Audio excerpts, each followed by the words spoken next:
అట్లాగే BC SC ST నాయకులు, అగ్రకుల ప్రజాస్వామ్యవాదులు అందరికీ కూడా పేరు పేరున ధన్యవాదాలు తెలియజేస్తూ, తను ఒక బీసీలకు ఎస్సీలకు ఎస్టీలకు పరిమితమైన మహనీయురాలు కాదు, మనందరి దేవత. ఈ దేశంలో మహిళను ఒక భోగ వస్తువుగా, మహిళను ఒక బానిసగా చూసింది ఏ మతమైనా, ఏ చరిత్ర అయినా. కానీ ఇక్కడ ఈ దేశంలో మహనీయుల సిద్ధాంతం ప్రకారం మహిళను మహిళగా చూడలేదు. అందులో ఈరోజు మాలమాదిగ మహిళ అయినా చదువుకునే హక్కు లేదు, అట్లాగే ఓటు హక్కు లేదు, బిజినెస్ చేసే హక్కు లేదు, ఎక్కడా హక్కు లేదు. యాదవ మహిళకు కానీ, మున్నూరు కాపు మహిళకు కానీ, మంగళి మహిళకు కానీ, సాకలి మహిళకు కానీ, రెడ్డి మహిళకు కానీ, ఈ వల్ల బ్రాహ్మణ మహిళకు కానీ, కమ్మ కాపు మహిళకు కానీ, ఏ మహిళ కూడా శూద్ర వర్ణమైన అంతకుమున్న పంచములైన ఎవరికి కూడా స్త్రీకి ఈ దేశంలో చదువుకునే హక్కు లేదు, మాట్లాడే హక్కు లేదు, అట్లాగే నాయకురాలిగా పరిపాలన చేసే హక్కు లేదని చెప్పేసి ఇక్కడ వ్యవస్థలు చెప్తా ఉంటే, భారత రాజ్యాంగం వచ్చిన తర్వాత మహిళ పురుషులతో సమానంగా అని చెప్పి రాజ్యాంగ వ్యవస్థ డాక్టర్ అంబేద్కర్ తేగ ముందే మహాత్మా జ్యోతిరావు పులే, సావిత్రిబాయి పులే ఈ దేశంలో మహిళలకు హక్కులు ఇవ్వాలని సమస్త సబ్బండ కులాలైన మహిళల్ని, అన్ని వర్గాల మహిళల కోసం స్కూళ్ళు స్థాపించారు. వాళ్ళు ఎక్కడ మేము పిల్లల్ని కంటే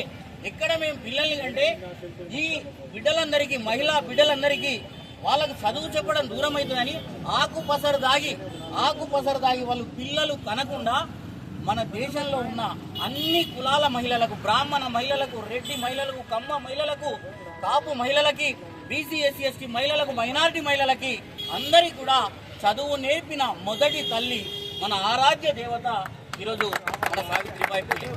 ఆ అమ్మ జన్మదినం మనం అందరం జరుపుకోవడం మనందరి భాగ్యం. ఏ కులంలోనైనా, ఏ మతంలోనైనా మహిళకు ప్రాధాన్యత లేకుండే, అసలు ఓటక్కే లేకుండే, ఆమెకు చదువుకునే హక్కు లేకుండే. కానీ రాజ్యాంగ వ్యవస్థలో ఆకాశంలో సగం ఆడది కూడా అని చెప్పేసి మనకు రాజ్యాంగ వ్యవస్థలో వచ్చిన తర్వాత అంతకుముందు మహనీయులు చెప్పిన సిద్ధాంతం ప్రకారం ఈ వ్యవస్థలోకి అడుగు పెట్టారు. అందుకే పేడతో కొట్టారు. అమ్మను చదువు చెప్పడానికి వెళ్తా ఉంటే ఈ అగ్రవర్ణాలందరూ మహిళలకు చదువు చెప్పదు, ఈ దేశంలో నిషేధం, మహిళ చదువుకోకూడదు, మహిళకు ఓటు హక్కు ఉండదు అని చెప్పేసి అంటే ఆ మహిళ పోతూ ఉంటే పిడికలతోటి కొట్టడం, బురదతో కొట్టడం, బండరాలతో కొడతా ఉంటే తండ్రి జ్యోతిరావు పులే, అమ్మా నువ్వు ఇంకో చీర కూడా బ్యాగులో పెట్టుకుని వెళ్ళు, వచ్చేటప్పుడు అది కట్టుకొని రా. కానీ ఓపికతో మన పేద బిడ్డలైన వీళ్ళందరికీ కూడా చదువు చెప్పడం మర్చిపోవద్దని చెప్పేసి ఆ చదువు నేర్పడం వల్ల ఆ జ్ఞానంతో మహాత్మా జ్యోతిరావు పూలే జ్ఞానంతో డాక్టర్ అంబేద్కర్ జ్ఞానం వచ్చింది, అక్కడి నుంచి కాన్షీరామ్ జ్ఞానం వచ్చింది. అలా మహనీయుల యొక్క పరంపర రావడంతో ఈ దేశంలో మనకు బీసీలకు, ఎస్సీలకు, ఎస్టీలకు, ఈ అగ్రవర్ణ మహిళలందరికీ కూడా స్వేచ్ఛ వచ్చింది, ఓటు హక్కు వచ్చింది, అట్లాగే చదువు వచ్చింది. ఇలా మహిళలు ఈ విమానాలు నడుపుతున్నారు, ఇలా ఐపీఎస్లు కాగలుగుతున్నారు, కలెక్టర్లు కాగలుగుతున్నారు. అంటే దానికి కారణం అమ్మ సావిత్రిబాయి పులే పెట్టిన భిక్ష, ఆ తల్లి తండ్రి జ్యోతిరావు పులే పెట్టిన భిక్ష. కాబట్టి ఒక బీసీ బిడ్డ అయినా మన అన్ని కులాల కోసం, నేను బీసీల కోసమే చేస్తాను అనలే. ఆ తల్లి తండ్రి మహాత్మా జ్యోతిరావు పులే, సావిత్రిబాయి పులే నేను బీసీలము, కానీ మేము బీసీల కోసమే చేస్తామని అనకుండా సబ్బండ కులాలకు సేవ చేసుకుని వాళ్ళు కాలం చేశారు. అంటే అమరుడు అంటే ఏంటిది? మరణం లేనివారు.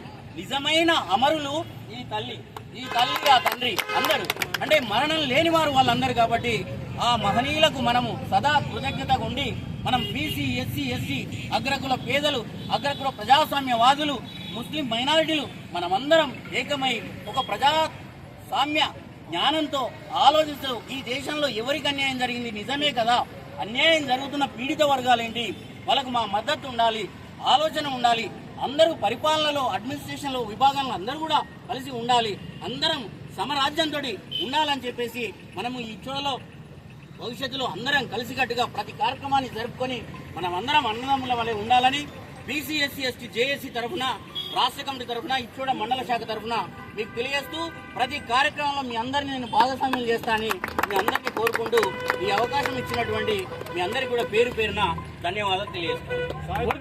సావిత్రిబాయి పులే గారి ఆలోచన విధానం, సావిత్రిబాయి పులే గారి ఆలోచన విధానం. జై జై జై జై జై భీమ్.